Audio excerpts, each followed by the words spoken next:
false finish, powdering, hooker. What do these words mean and why are they important? This time on Falls Count Anywhere.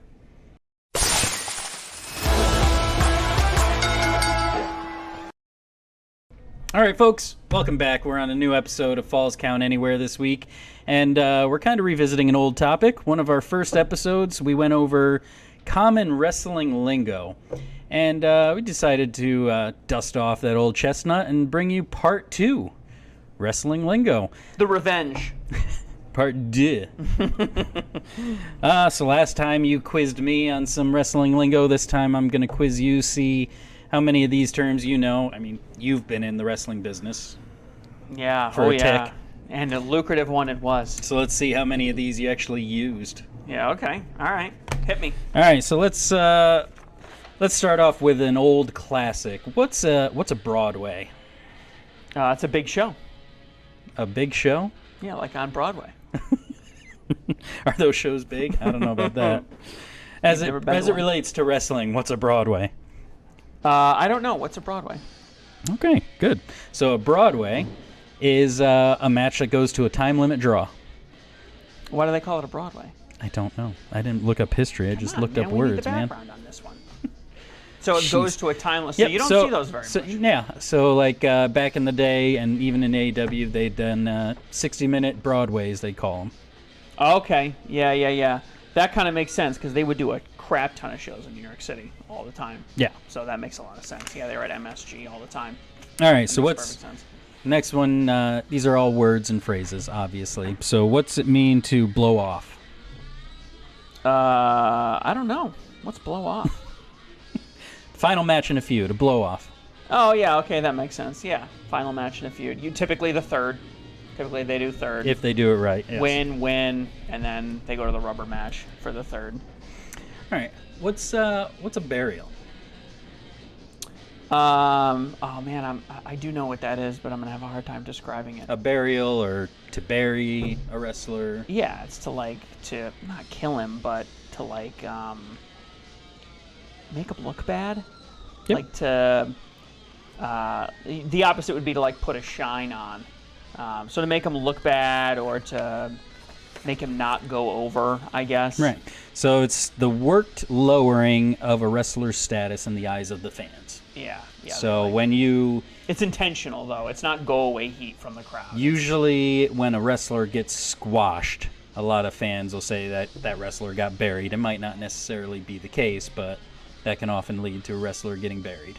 Or a lot of times it's in reference to storylines when you see somebody, or they'll start a storyline and then just drop it immediately. The storyline gets buried. It's the same thing they talk about in that reference. And the opposite of that, you said, could be called a shine or a push.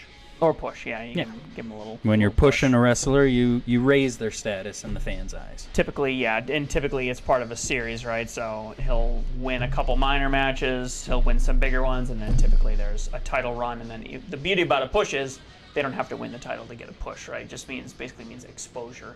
Yep. TV specifically, exposure. All right, so what's it mean when a wrestler gets blown up?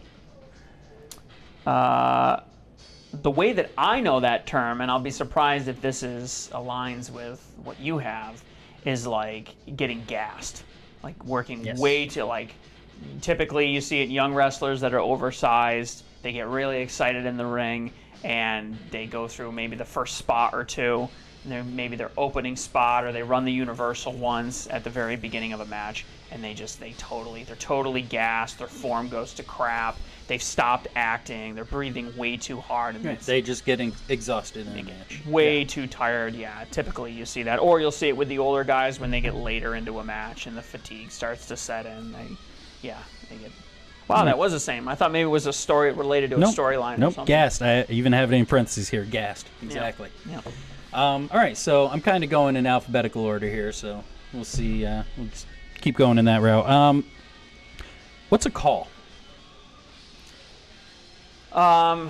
So to call a match basically means to lead or to guide a match. So there's some unwritten rules in regards to that. So the veteran typically calls a match.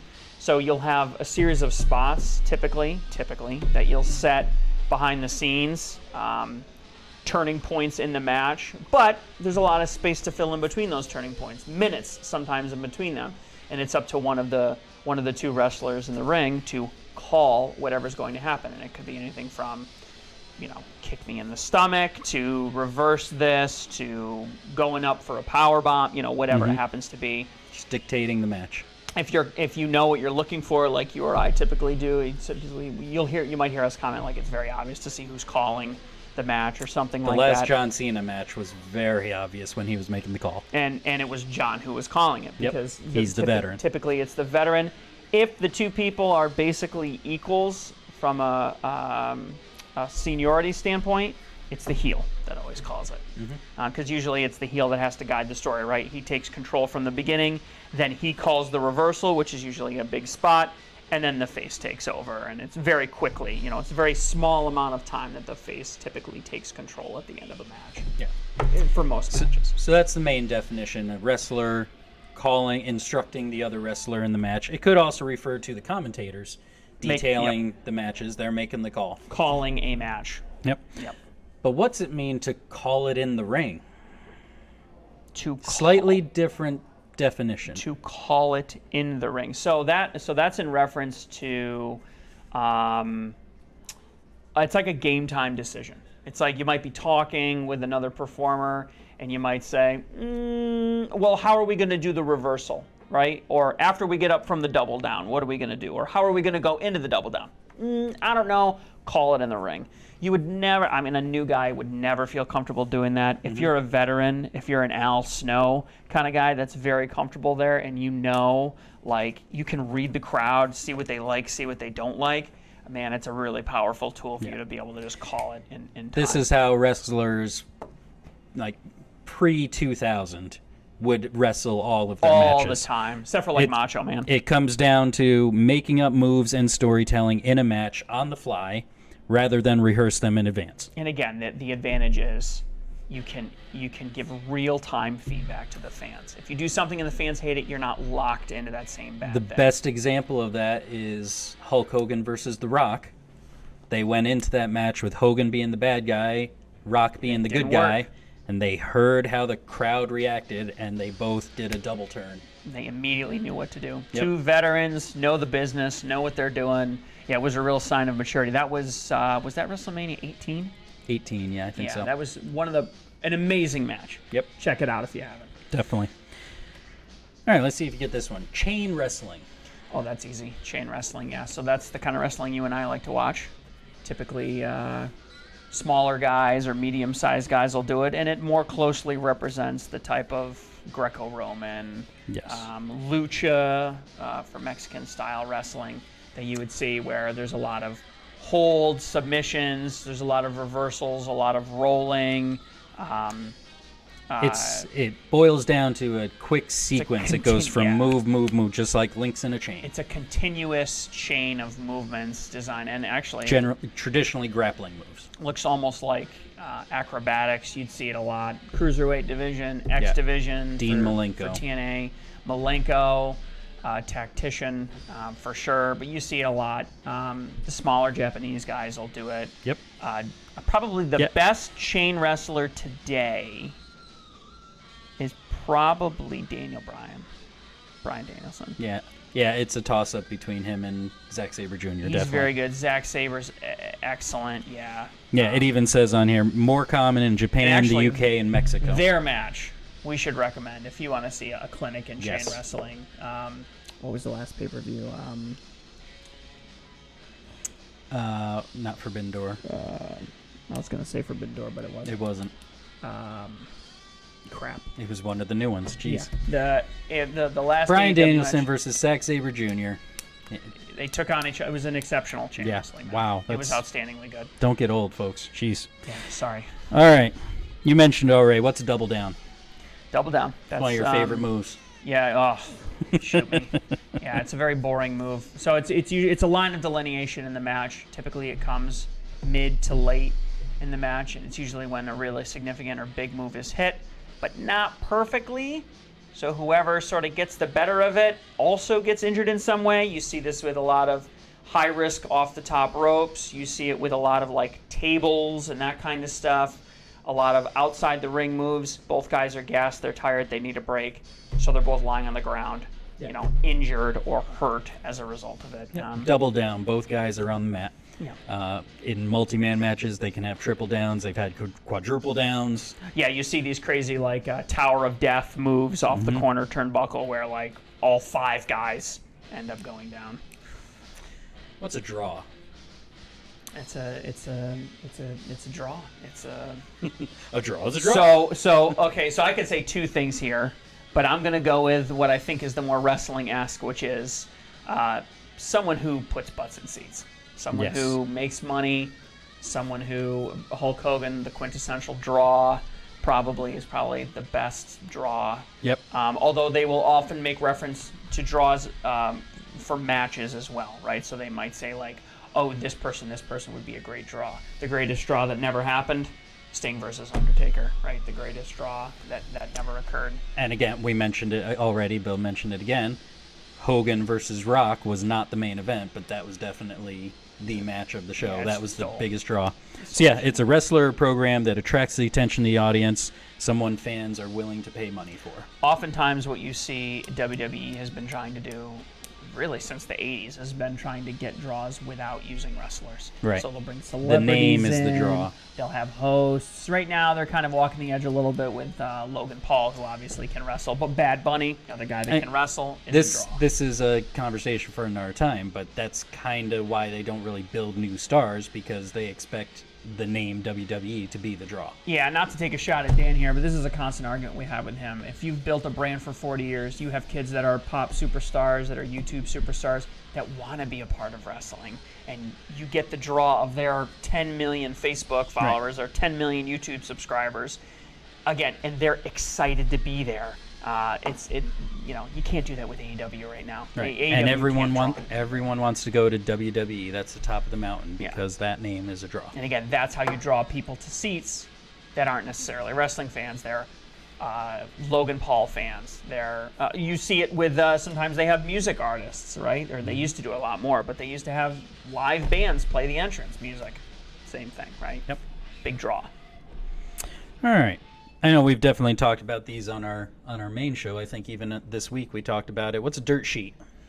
It's a rumor mill. They don't really do dirt sheets anymore, but literally they were like physical like newspapers or magazines that would come out once a month. Probably Wrestling News Observer's probably the quintessential original Dave Meltzer's magazine. And it's just where rumors would pop. Oftentimes they're probably just as equally as wrong as right as they are. There's plenty of websites now that do the purpose, that have the purpose of a dirt sheet. Basically, every website has to sully itself by either being a dirt sheet and breaking the news, or referencing the dirt sheet by reporting the news. So even Sean Ross Sapp or Dave Meltzer or those guys, they still rely on the rumor mill to get their information. Yep, and even here on my sheet, it's defined as an insider newsletter or website in the professional wrestling business. Insider just means knows stuff, doesn't necessarily mean it's true. Insider kind of implies that there's some truth to it, but it's 50-50. It's a coin toss. Now, if you've seen our prediction shows for pay-per-views when we have the Divas title on the line, we usually have a little tiebreaker for a certain match, how many near falls are in the match. Somewhat related to a near fall, but not quite. What's a false finish? Well, false finish is when you think something's over and it isn't. Now, I'm trying to think of what exactly would qualify, because you could even do, this is a question for you in reference to this, could they do like a 1, 2, 3 count and have that be a false finish? No. So that... Okay, so even if someone runs in and like trades in their money in the bank, it's considered 2 separate matches. The match is over, they re-ring the bell. Yep. But this is one where, let's say, maybe there's like a submission hold on somebody, and the hand's about to drop, but it doesn't drop. You think it's going to be over, but it's not. Usually it's a pinfall attempt, not necessarily a submission. It's a pinfall attempt. usually after a finisher or series of high-impact moves just before the ref counts 3. And it's to the point where the crowd fully expects it's going to be a 3 count. It's kind of what AEW shoots for with all their marquees. Right. You think, especially with Omega and the Bucks and stuff, you really think they've hit their finisher 10 times in a row or something. Right. Just, if someone just body slams you and gets a 2 count, that's not a false finish. You really ride the edge, too, because if you do that more than once or twice, you're really going to start getting go-away heat. Yeah. You'll see the crowd react. If it's a true false finish, they will jump out of their seats when and then there's typically you hear this is crazy, or wrestle fight forever. Mm-hmm. You'll get a fight forever chant or something like that if they like what they're saying. All right, what's it mean to go home? Go home. Oh, that's everyone's favorite call. That's the go home signal, which means let's end the match. Let's do our finisher, whatever our final spot was. Let's do it and let's get out of here. Let's go home. And that can be used as a go-home show or go-home episode. Just means... Also, yes, in reference to the final show before a big event. So we might call it like the go-home Raw before a particular main event, or the go-home Collision. Yep. All right. Good. You're doing good so far. No, not doing bad. Yeah. All right. Pretty good. What's it mean when you call a wrestler a good hand? And there's the end of it. A good hand. All right. I think I know, but it's 50% guess. I would say that someone is a good hand if they are not stiff. It would be the opposite of being stiff. If they take good care of you, if you're not worried about being injured around them, if they have good technique, that's, I would say, someone is a good hand when they do that. Okay. Yeah, so the official definition is a decent, skilled, dependable performer that gels with the wrestlers he or she works with and consistently puts on a good show. Yeah. Generally, if it can kind of be used derogatorily sometimes, if someone isn't necessarily world champion material, they might call him a good hand. He's a good hand. Like a good example of that, I've always heard Dolph Ziggler referred to as a good hand. He is a great hand. Yeah. Yep. See? He is a very good hand. Yeah, Yep. just a good, decent wrestler, dependable wrestler who everyone likes working with. Yeah. But you mentioned it, so I'm going to jump ahead a little bit. What's it mean to be stiff? Ooh, stiff. Stiff is bad. Stiff is when you're a little too rough. Lesnar's known for being stiff. Mm-hmm. Goldberg's known for being stiff. These are guys where they're not so big on the selling aspect. They're not so skilled on the selling aspect, and they kind of play a little rough. I think a lot of big guys tend to be stiff because they don't really fully get their strength. Using excessive force when executing a move, deliberately or accidentally, thus causing the opponent increased legitimate pain. Yeah, and that's your risk of injury goes up. It's considered negative. People don't like to work with people who are stiff.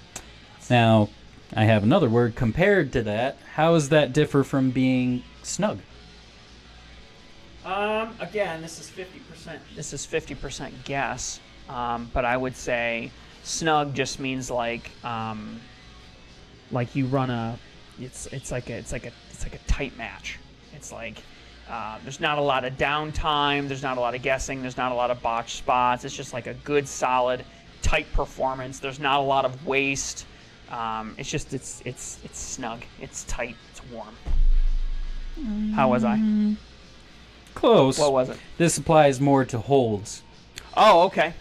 So being snug means you're applying real pressure to a hold. Yeah. Either to make it appear more realistic to the audience or to exact supremacy or revenge over an opponent.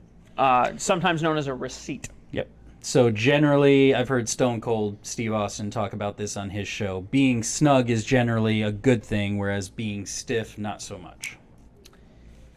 I'm not sure. I still wouldn't want Flair yarning down in a figure 4 leg lock on me. I'm not sure.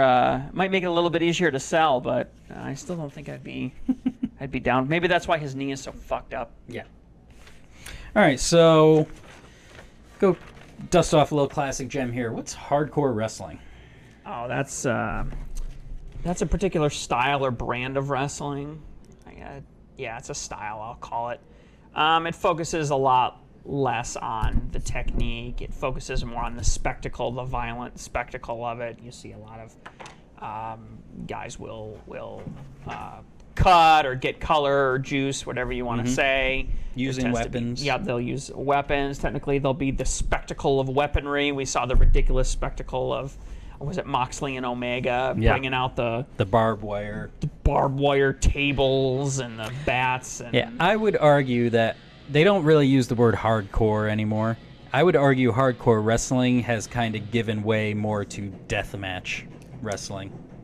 Because, I mean, you go back to ECW, WCW, Attitude Era stuff. They would, especially WCW, which I've been rewatching, late 99 when ECW guys started coming in, they were all, I'm hardcore, you're not hardcore, I'm the king of hardcore, and they would never bleed. It was just a bunch of garbage in the ring and trash cans and whatever else. There's a culture to it. I mean, if you ever want to see like the culture of hardcore, I would recommend watching any entrance from ECW Sandman. Yeah. That's just what it was. It was just pure violence for violence sake. He would chug a beer and then smash it on his head 10 times until he would enter the ring bleeding. Was the idea. I think that the deathmatch stuff they do on the indies now, though, is even exceeded that. No, they're going through way crazier than that. You could never televise a deathmatch. Light tubes and it's just plates of glass. That's entirely different. I can't even watch those. No. It's very difficult and unpleasant. All right, here's your favorite one. What's a hooker? As it pertains to wrestling. Wrestling in the ring. I do think I know what this is. I know I've heard it before.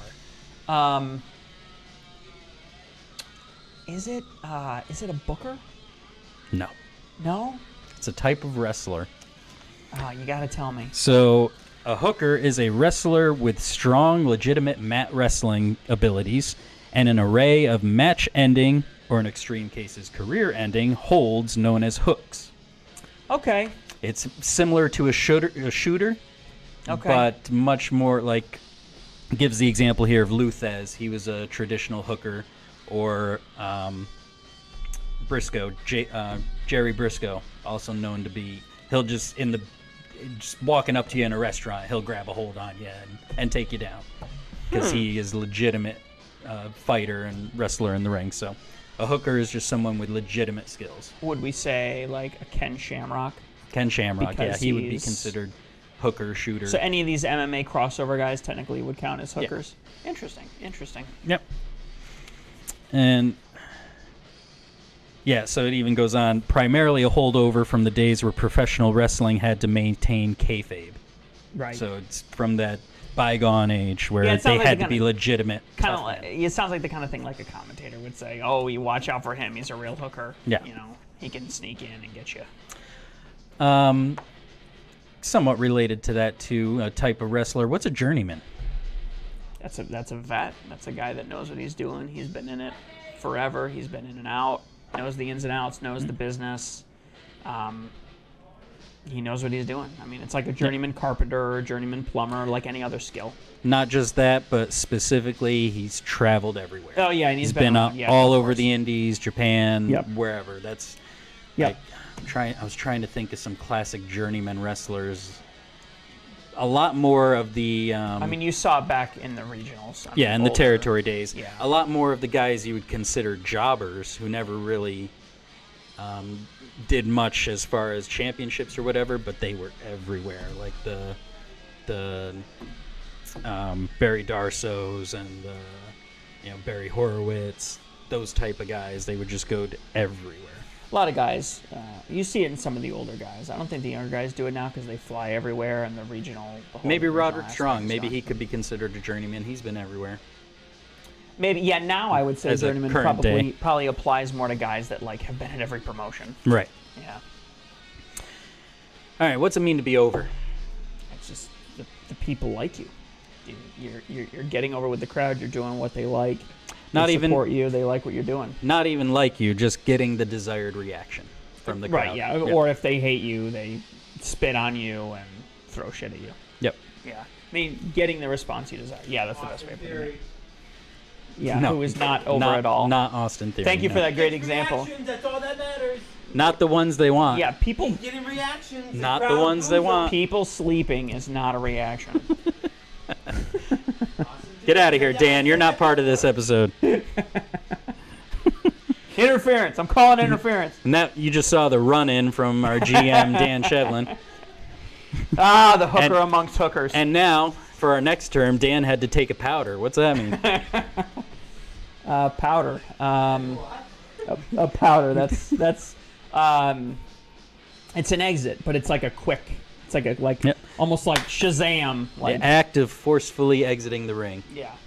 It's like I think you'd see losers do it a lot. Yeah. What's a ring general? Got a lot of terms describing wrestlers this time around. So what's a ring general? I don't know, but I have an idea. What's your idea? I have two guesses actually. Gunther is not an answer. No, I think when I think ring general, I think two. I think either the head of a faction, or I think of like a referee, Neither one. or like a head referee. Neither one. What is it? A ring general is an experienced wrestler who knows how to work a match to its full potential. Okay, so like an That's- Al Snow or That's why they call Gunther the ring general, Yeah, because he's so proficient in the ring. yeah, not senior enough. Yeah, you have to be a really old guy and understand the psychology to make that work. All right, we got a couple Yes. more here. What's a schmaz? Kind of referenced this in our previous episode. It's our Like a guy? previous Is it episode, like a part guy one. that just does a job? Nope. No, I have no idea what a schmaz is. A schmaz is like a dusty finish. Okay, yeah, It's a yeah, match yeah. that ends in chaos rather than decisively. Like Usually due Fubar, to it's crazy. usually It's due to a number of wrestlers not involved in the match running in. a schmaz. Yep. Yeah, that makes sense. Definitely sounds like a New York City term. Dusty finish was part of our part 1 episode on Lingo, so go check that out. Not to be confused with powdering. Exactly. But what's stretching? Oh, stretching. That's good. That's related to chain wrestling. So when you It's not yoga. when you get a guy in a particular move, famous one probably being the abdominal stretch. You get him kind of like pretzeled up, and you kind of stretch him out. Can also be a form of double down because everybody's kind of resting on each other, but it's just a good way to sell, just stretching a guy out, and sometimes it can be used to hurt a guy too. If you want to give Yes. somebody a receipt, you would chain with him a little bit and then stretch him out, and stretch him a little bit too much, maybe make him uncomfortable. Specifically in this case, yeah, it's the act of causing physical harm to prospective professional wrestlers. So someone who's famous at doing that was Stu Hart in the Hart Dungeon. He would hurt people on He purpose. would hurt people on purpose to show them it was real and to see if they could take it, if they would come back and actually commit to being a wrestler. I'm sure you can find the JRE clip with The Undertaker. And he talks about the first time he got stretched and what it was like when he broke into the business. And Again, it goes back to the age of when they had to keep kayfabe and make it look as real as possible. Yep. All right, here's the last one. What's a Road Warrior pop? Now that is a tricky one. I could think of several things, all related to drugs. Knowing it's related to the Road Warriors. No. What's a Road Warrior pop? Well, we know what a pop is. Again, go watch our part 1 of Wrestling Lingo. Pop is a positive response from the crowd cheering Road Warrior pop. Because back in the day, the Road Warriors, or the Legion of Doom, used to get the loudest responses of any other wrestler. So anyone who gets a Road Warrior pop gets the loudest pop of the night. There's 1,000 different kinds of pop. Yeah.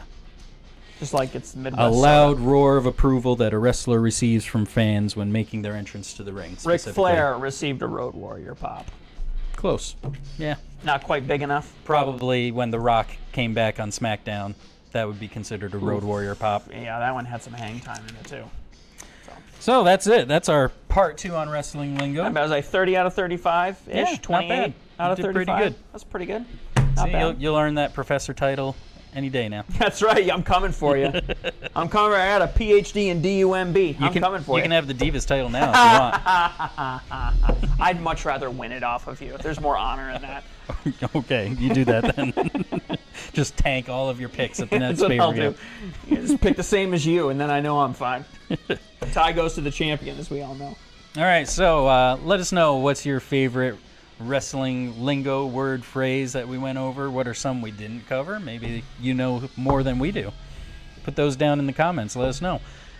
Check out our main show, which dropped on Friday. We talked about Ric Flair coming to AEW. We talked about Sting's potential retirement match. Will Ospreay's up for bid. Yep. And check out tomorrow, where Ring the Bell will drop. First one in a couple weeks. And speaking of Ric Flair, Dan and Jared discuss, debate, argue, fight whether that was a good decision or not. So don't worry, I defended truth, justice, and the American way for you. Definitely check that out. In the meantime, go to our social medias, Facebook, Twitter, X, whatever. And you keep watching. We'll keep wrestling with business.